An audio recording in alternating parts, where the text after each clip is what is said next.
we're back with another lesson on the law. We're on lesson 5 now of the series of the 10 Commandments mostly, and this week we'll be talking about apathetic speech, or at least that is what I titled this lesson.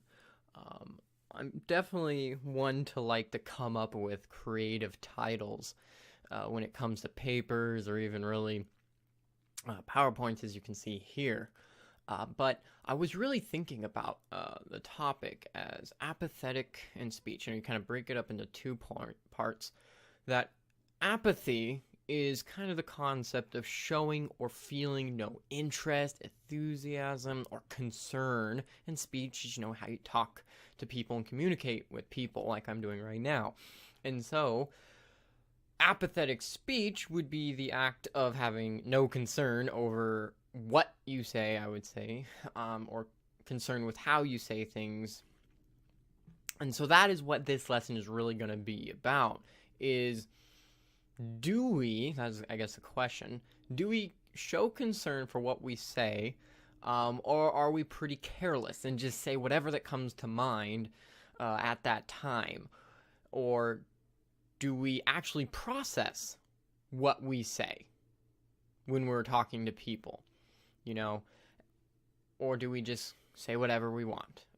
And I think this is very important. And you might be asking, well, what does this have to do with anything? And why does, my speech really matter? People don't really care about what people say anymore. But looking at some verses that I actually really I couldn't even remember, even though I've read through the Bible a few times, this verse only appeared to me as I was studying this topic. In James, it says, "If anyone among you thinks he is religious and does not bridle his tongue, but deceives his own heart, this one's religion is useless." Ooh, that's a pretty big one.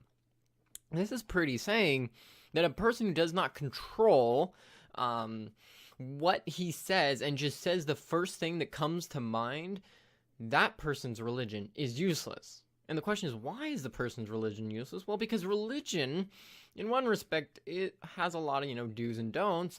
And if the religion does not change how one behaves verbally, then what is it doing? I was thinking about the concept of, God was asked, or Jesus was asked, what are the two greatest commandments? And it says, love the Lord thy God with all your heart, and then love others in a sense. And so how you communicate with that, how you show people you love them, one of it is by, words and how you use them and treat them in that sense. And so communication is one of the most important ways that you can show that. And so if you're not showing that verbally, then you're definitely showing that you haven't changed any in your heart. So what commandment are we looking at? Well, obviously the third commandment, "Thou shalt not take the name of the Lord thy God in vain." And that verse is found in Exodus 20, verse 7. "You shall not take the name of the Lord your God in vain, for the Lord will not hold him guiltless who takes his name in vain." This is saying that God isn't just going to let this slide. He's not just like, "Oh, you don't care about my name?" It's like, you disrespecting it? No. He will judge those who do not treat his name properly. And that's really kind of the concept of vain, meaning, without meaning, and disrespect, I would say. Now, there's another verse that kind of says similarly. In Leviticus, it says, "You shall not profane my holy name, but I will be hallowed among the children of Israel. I am the Lord who sanctifies you." Now, remember, holy, means set apart. God's putting a standard. So in the first verse, it said, don't take my name in vain, without meaning. But this one, even puts it another step, I would say, is sanctify it, treat it specially in a unique way above others. So this is how we should be treating his name, in a very holy way. moving on to another passage that actually a lot of people don't really know about in Leviticus also, is it's a story of someone taking kind of Lord's name in vain.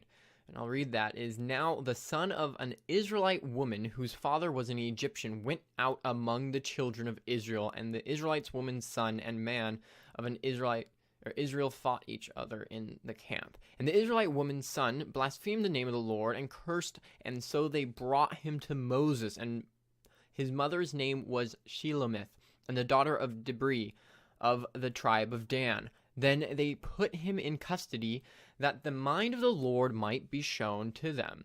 And the Lord spoke to Moses, saying, Take outside the camp him who has cursed. Then let all who hears him lay their hands on his head, and let all the congregation stone him. Then you shall speak to the children of Israel, saying, Whoever curses his God shall bear his sin, and whoever blasphemes the name of the Lord shall surely be put to death. And all the congregation shall certainly stone him, the stranger as well as him who is born in the land. When he blasphemes the name of the Lord, he shall be put to death. So this is how serious God is taking his name. That if you show disrespect to it, that he, in the Old Testament, gave the death penalty.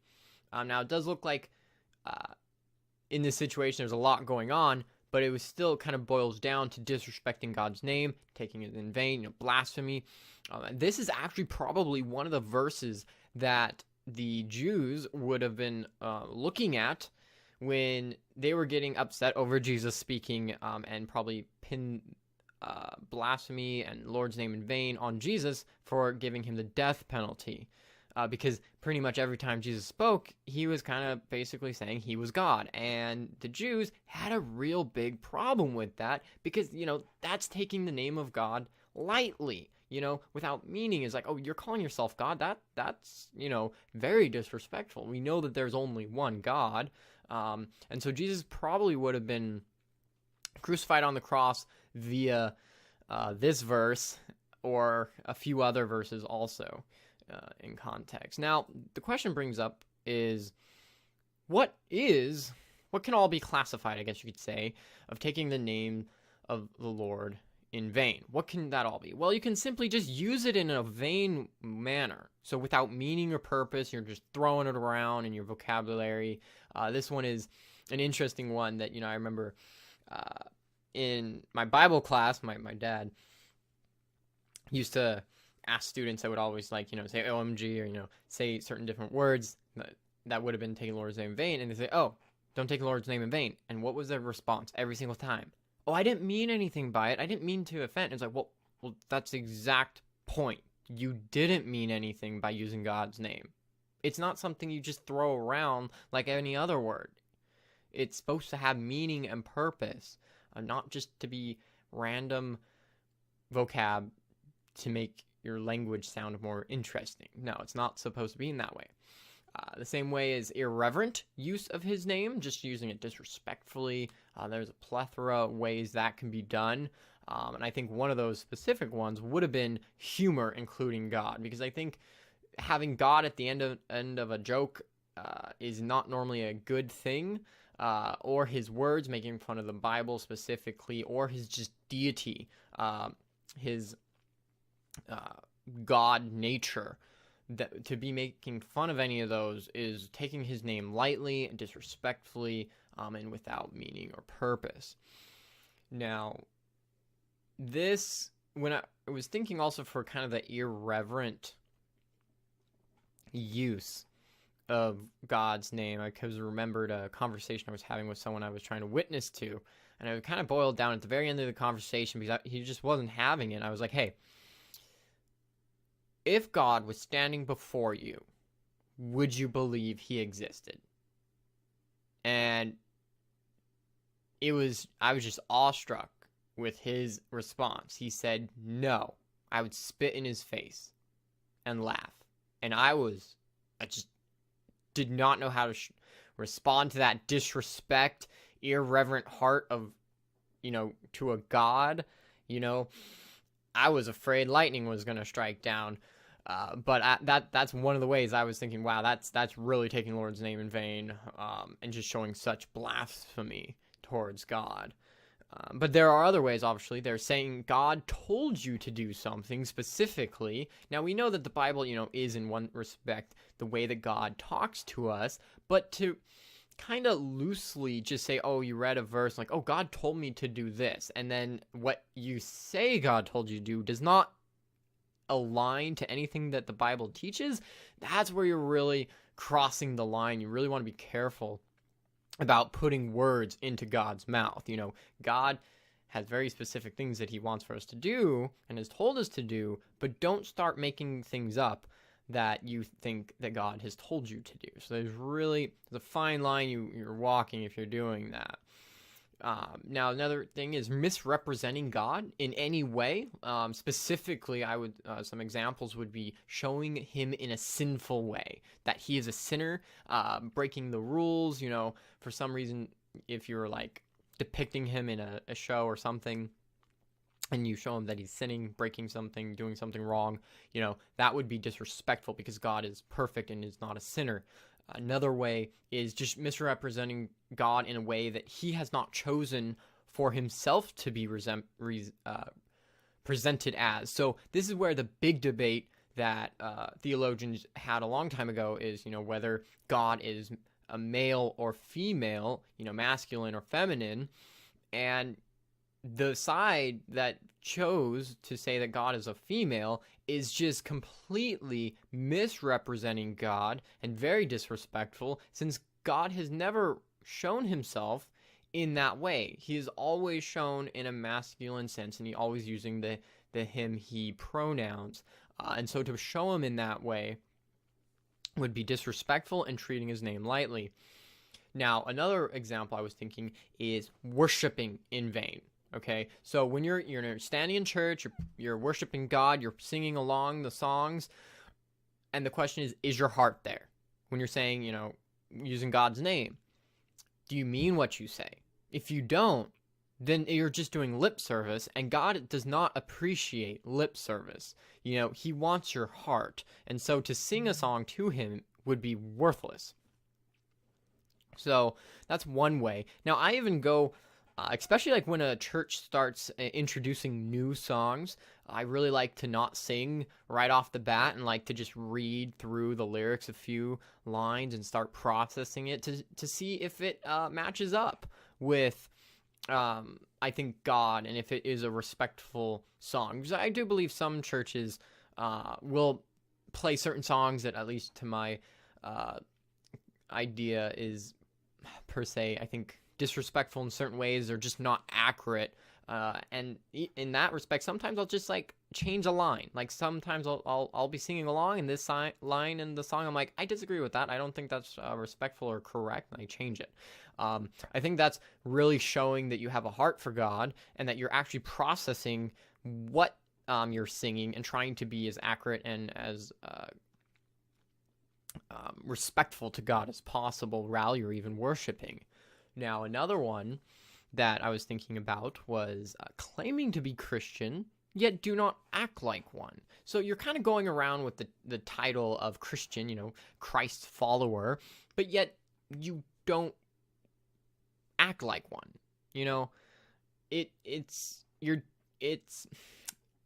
when you're kind of, I guess you could say, like branding something, and something goes wrong, you're not acting in a good way, all the advertisers want to run away from you as quick as possible because they don't want to have that bad name. And so when you act in a way that's not at all Christian or godlike, God is not pleased with that. He's like, you're bringing a bad name to me. You're disrespectful to me and my name. There's that kind of sense to it. Also, lastly, this one's kind of, you could say small. I know that probably most people don't even think about it, but meaningless blessings, kind of like specifically sneezing. I know that when most people sneeze, you gotta say, bless you or something, right? Or God bless. That's what a lot of people say. But to me, it's like, are we gonna conjure up God's name just to, say, oh, you sneezed?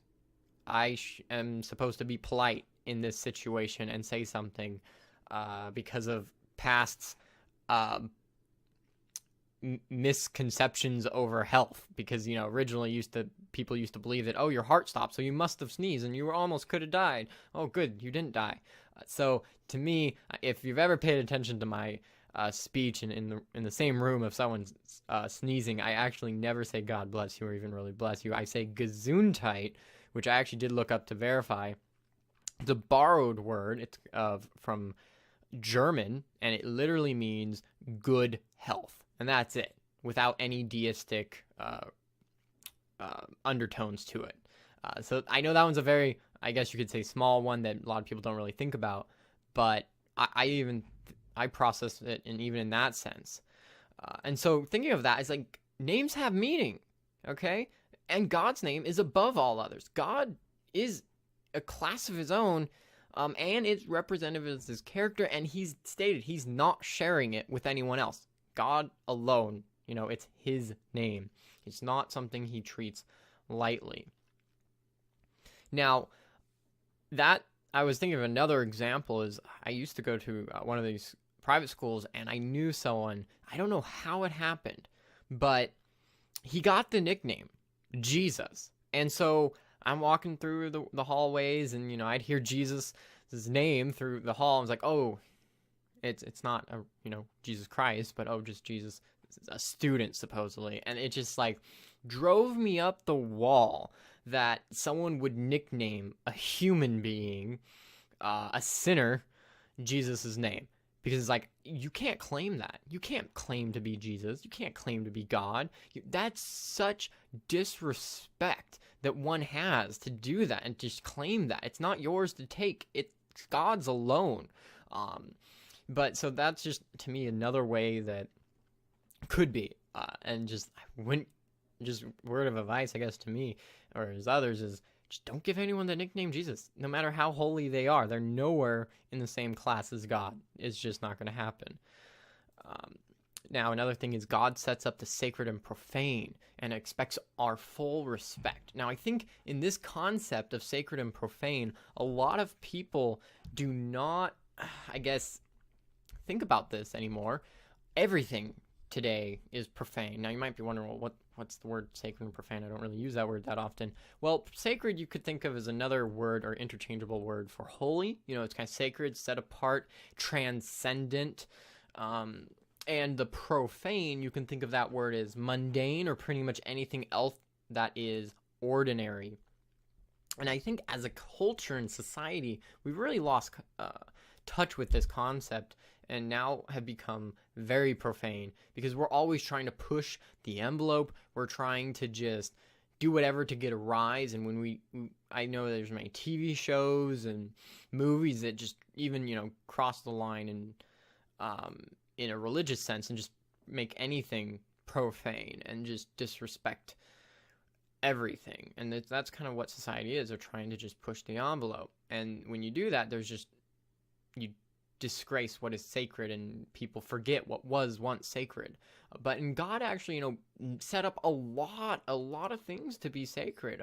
In our past studies, we've been looking at, in Exodus that, Moses was talking to God via the fiery bush, and what did God say? He said, take off your shoes. This is holy ground. So this ground was holy. It's sacred. He had to do something. God set up the mountains. Mount Sinai said, put up a barrier around it so that no one would come close because this would be sacred and holy, and only Moses was allowed. Another example is we also looked at the tabernacle. There's God made the Holy of Holies so sacred that no one was allowed in except the high priest, and only once a day. I mean, not once a day, once a year. So that's how sacred that became. And God made many things sacred and declared them that. And then anything else that God didn't create sacred would have been profane. But just concept we've really lost sight of, I believe, as a society. And I think trying to go back to that would be beneficial for us. Now, looking at some verses, that go along is in Exodus. These are kind of rhetorical questions, I would say, is, "For thus says the Lord, who creates the heavens? Who is God? Who formed the earth and made it? Who has established it? Who did not create it in vain? Who formed it and inhabited it? I am the Lord, and there is no other." Now, these are all questions, and obviously it goes back to God. God is the creator. He created everything. He established everything. What did he say he didn't do it for? He didn't create it for vain purposes, for meaningless. He didn't just do it because he was bored. He had a purpose. It said to be inhabited, to be created, to be inhabited, to live upon. So the world had a purpose. The people on the planet have a purpose. It's not in a vain way. In another verse in Matthew, it says, "But I say to you that for every idle word men may speak, they will give account of it on the day of judgment." Every idle word, every word that you don't put meaning behind. It's just meaningless, trivial words, sounds. Those will be judged. So we want to be careful about that, but because God cares. And so that brings me to the statement of both our lives and our speech matter to God.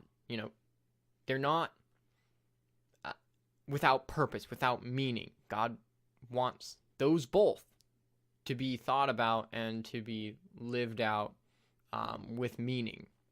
So that brings us to the question is, how should we speak then? So the Bible has lots and lots of verses over how we should speak, especially in Proverbs and Psalms. There are many, but I kind of just focused on the New Testament verses for the most part, and we'll just try and run through them.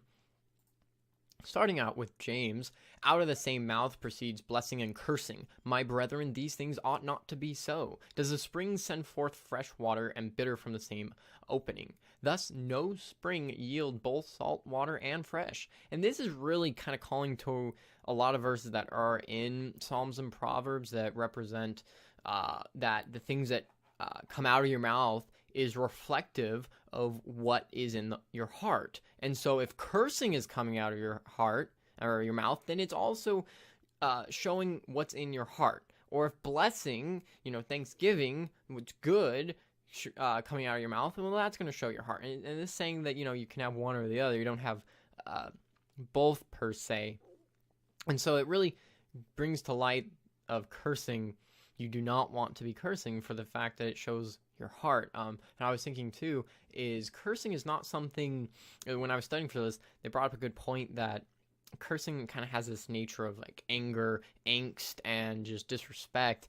And is that, a godly outlook on life that people should have? Or should we be on the opposite with grace, loving, and blessing? That's how we really should be.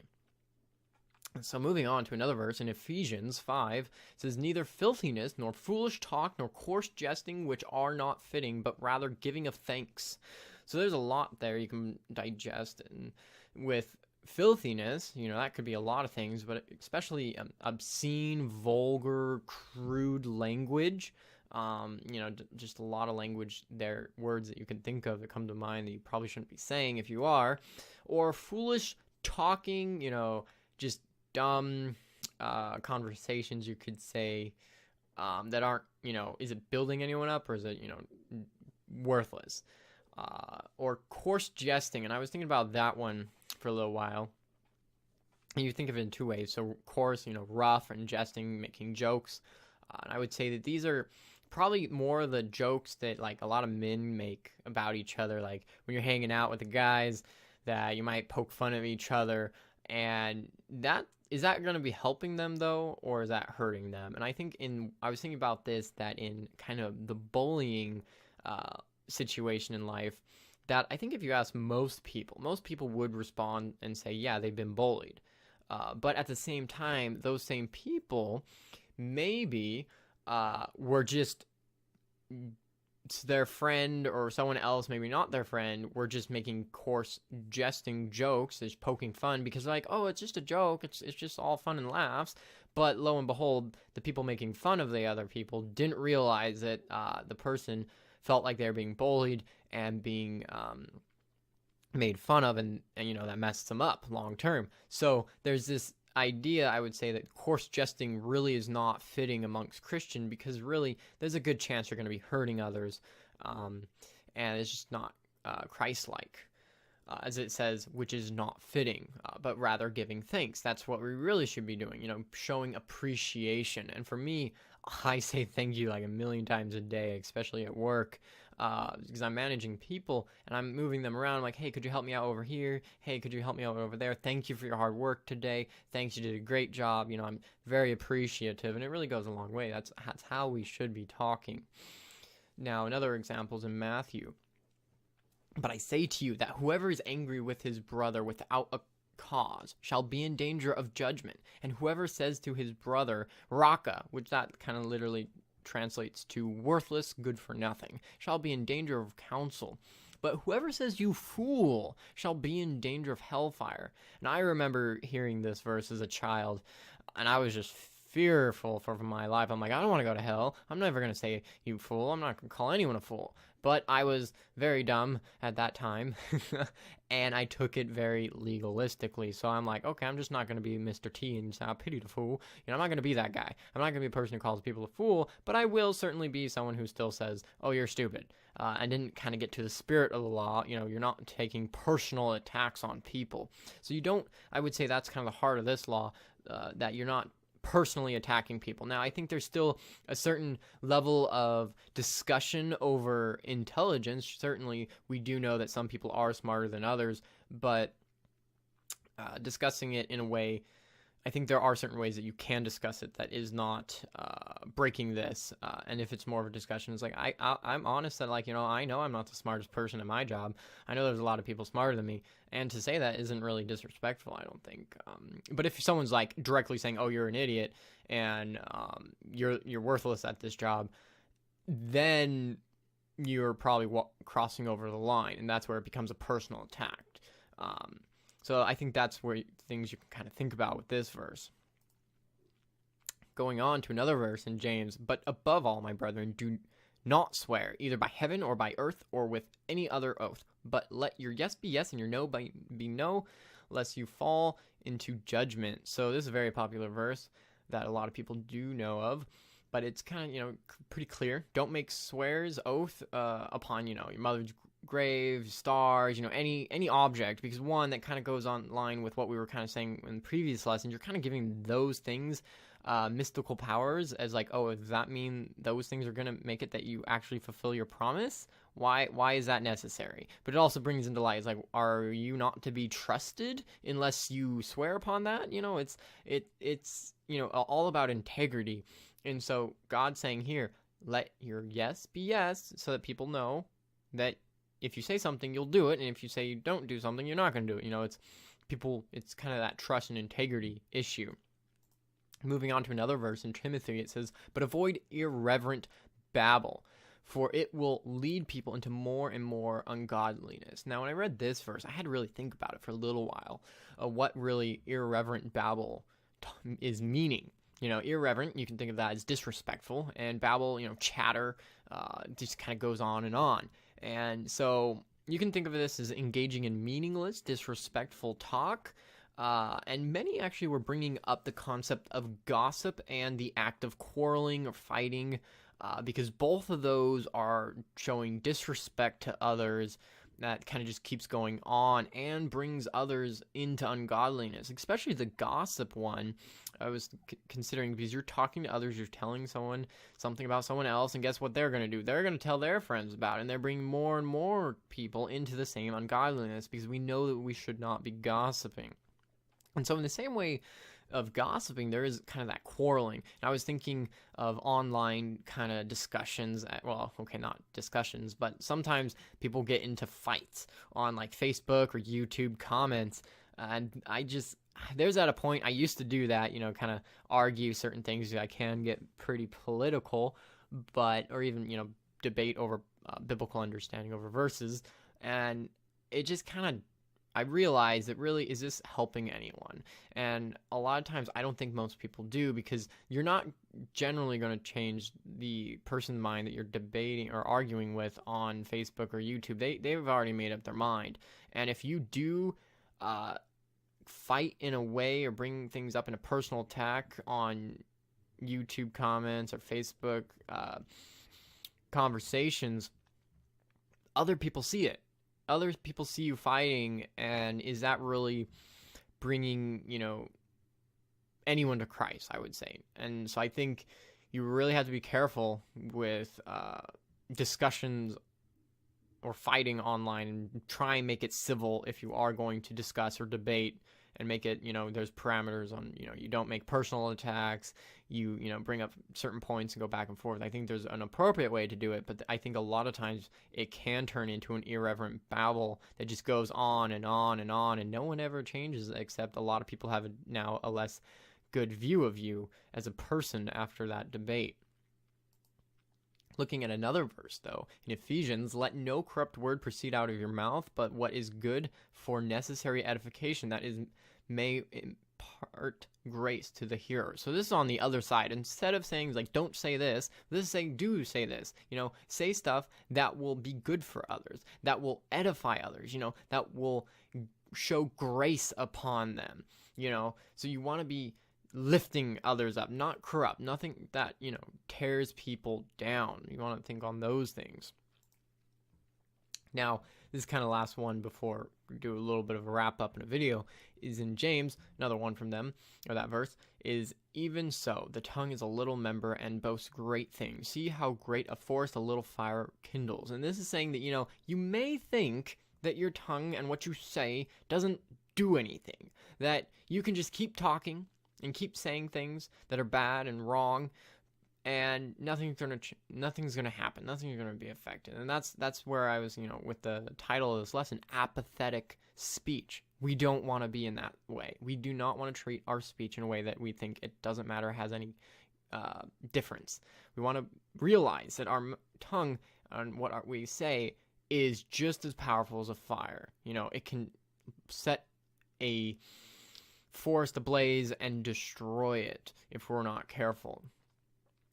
And as I was thinking as I opened up this lesson, is that, our speech is one of the most important ways that we communicate with people, and it's the most effective. There's body language, there's speech, and then there's written language. And on average, I would think most of us communicate with each other talking, maybe not, I guess you could say, depending on, a lot of people text now, but it's still a form of speech, I would still say. I don't think too many things are communicated via body language as much as actually talking.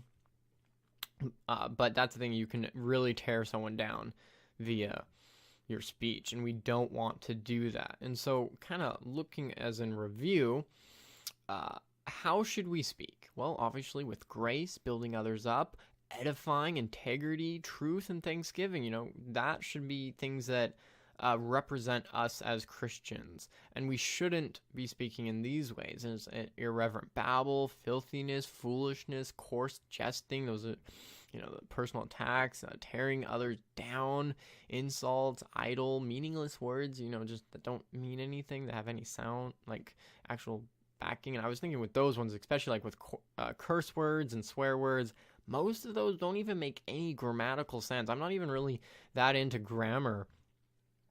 But that's one thing, is I've never been interested in them, because it's just like, it's kind of dumb to use them grammatically. You're just insert random word that does not apply to the sentence. I don't know, that might just be me, but that's kind of my upbringing. So you could really work on that if you're struggling in swearing. And then obviously this whole lesson really is for taking the Lord's name in vain, as in, 10 commandments. That is something we should never be doing. Because God does take that personally, very important not to do that. And so I was thinking with a verse kind of to think about with all of that. Proverbs is, he who has knowledge restrains and is careful with his words, and a man of understanding and wisdom has a cool spirit, self-control, an even temper. Even a fool, when he keeps silent, is considered wise. When he closes his lips, he is regarded as sensible, prudent, discreet, and a man of understanding. So this verse kind of is saying kind of that, what was it from, was it Bambi Thumper, The thing is, if you ain't got nothing nice to say, don't say anything at all. In one respect, I would put an asterisk to it. Remember, we can edify and build people up. And a lot of times when you're critiquing someone saying, hey, you're not doing this right, there's a way to do that. People might be offended. And that's why it's not always just don't say anything nice. But, you're trying to focus on people to build them up. But when it comes, curse words, taking the Lord's name in vain, dirty talk, certain things like that, if you can't control it, then at the very least, work on keeping your mouth shut when you're in that position. If you're making a joke and you're like, okay, I could make a joke here. I definitely could. I know it would get some chuckles, some laughs. Just don't say it. Keep it to yourself. Work on that. Same thing with, I would say, it's very interesting, stub your toe, kind of those ones that you just throw out when you're angry or you have that physical pain, that a lot of people do. Hold your breath, just hold it in. And that, as in time, I think as you kind of work on that self-control aspect, you'll be able to not say the words that, we're saying here as God is outlining for us not to do. Because you will be considered wise in this respect. Because the wise person is careful with his words. He picks and chooses. It's kind of like when you're writing a paper. You kind of write it, and then you kind of go back like, oh, this word makes more sense here. Maybe this word makes more sense. I just did that with today's lesson. It was originally nihilistic speech, but then I thought about it for a while. I'm like, no, I think apathetic speech makes more sense. And so how conscious are you of your speech and the things you do? And so with that, I kind of wanted to wrap up with a video, which is actually just an audio also, from John Piper. I just liked how he put certain things.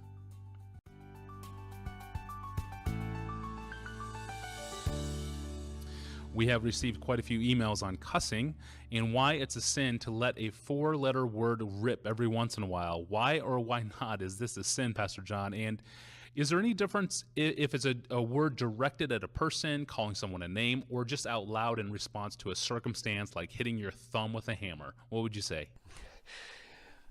Okay. These are questions. This kind of question is the sort of thing parents have to deal with, because we all have to set standards for our kids, and I think kids soon, not late, soon need to have reasons for the standards that you set for them. Like, we don't say that in this family. Well, why don't we say it? And we need reasons. So here's some of my thoughts about language. First, there's a whole category of the misuse of important realities. I'm thinking God, Jesus Christ, damn, and hell. Okay, let's take those 4. I think the Bible is pretty clear and pretty explicit when it says don't take the name of the Lord in vain, that God as a throwaway word, or Jesus Christ as a word of I just hit my finger, or something just terrible happened, or damn as a swear word, or hell as a throwaway swear word. The problem with all those is that they take things that are unbelievably important, serious, and they turn them into moments of smallness.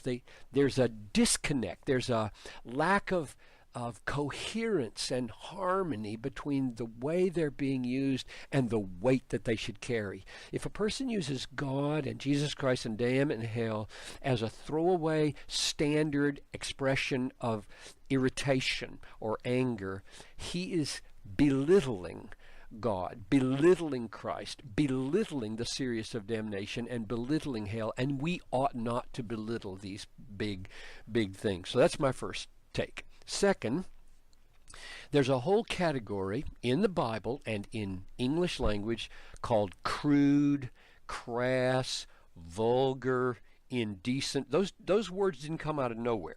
Those words are invented because human beings in every culture have felt certain things are inappropriate. Every culture has something that they view as offensive, or we have this word off color, or we have the word rude. Now, a person might ask, well, is there a biblical category for that stuff? And the answer is a resounding yes. I was talking about this just the other day, maybe 2 weeks ago, a week and a half ago, with the guys over at Bethlehem Seminary about the category of this kind of ethics. And here's a couple of texts. In 1 Corinthians 13, love is patient and kind. Love does not envy or boast. It is not arrogant or rude. Rude. Now, rude is, in the King James translated, does not behave itself unseemly. Now, that word unseemly, that's an old-fashioned word. Hardly anybody uses it today, but we all know what that means. There are things that are inappropriate. They're dishonorable, they're disgraceful, they're indecent. So the Bible says, be aware in the culture where you are not to offend unnecessarily against what is broadly considered rude. Or here's another one. Ephesians 5:4. Let there be no filthiness, nor foolish talk, nor crude joking, which are, and then you get this phrase, out of place, unfitting.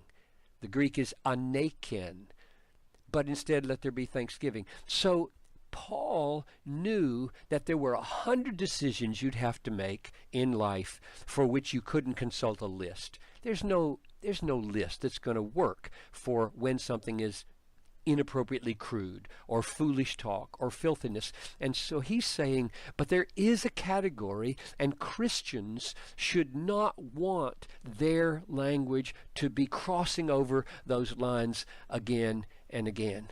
And right there at the end of that verse is a third thought. So the first thought was taking big, weighty, glorious things and belittling them and speaking as though they weren't important. And the second thought is there's a biblical category for unseemliness and inappropriateness and rude and crude and foolish and filthy, and Christians ought not to want that. Here's a third idea. At the end of that verse there that I quoted from Ephesians 5, it says, but instead let there be thanksgiving, which I think means that Paul thought if your heart is right and brimming with gratitude to God in all things, that will be a monitor on the kind of crudeness that comes out of your mouth. People that tend to use a lot of four-letter words, a lot of scatological talk, a lot of harsh, crude, rough, crass talk, are generally sounding pretty angry. They're not content. They're not happy in Jesus. They're something's out of whack in their heart. So I think a third major issue is your heart right? Are these things coming out of a good heart? Which leads to one last comment. What is it? Ephesians 4, verse 29. Let no corrupting talk, no foul talk come out of your mouths, but only what is good for building up, as fits the occasion, that it may give grace to those who hear. So here you have Paul explicitly moving beyond gratitude in my heart, which I think is going to wash away most of the crude stuff, but he's saying, let your language always be good for people. And what he means by good for people is minister grace for them. So you should ask, if you're about to say some four-letter word or for some harsh and ugly thing that's kind of dirty, is it going to be good for people? Is it going to build them up? Is it going to make them stronger? Is it going to make Christ more beautiful in their eyes? So those are general thoughts. Let me see if I can sum them up. Let me try. One, don't debase and cheapen great reality. Number two, does it come under the category of culturally recognized crude, off-color, vulgar, offensive? Three, does it reveal a bitter, overly angry, dissatisfied, rather than thankful heart? And four, does it minister grace to those who hear? We live, you and I both, Tony, know we cherish Christ and the gospel above all, and that should mean that grace is abounding in our hearts. And most of the language that is offensive and questionable is simply contrary to ministering grace and living out of grace. Thank you, Pastor John, and thank you for listening to this podcast. Please email your questions to us at askpastorjohn@desiringgod.org. All right. That was, John Piper, and I really liked how he put that. And I think he really puts it eloquently. And so with that, we have a lot we can work on, and how we should, communicate with others, and certain words we shouldn't say, or how we should be, maybe not joking around with certain people, or what we say in our jokes. We can have a lot to work on. But thank you for listening. We'll see you next week, hopefully.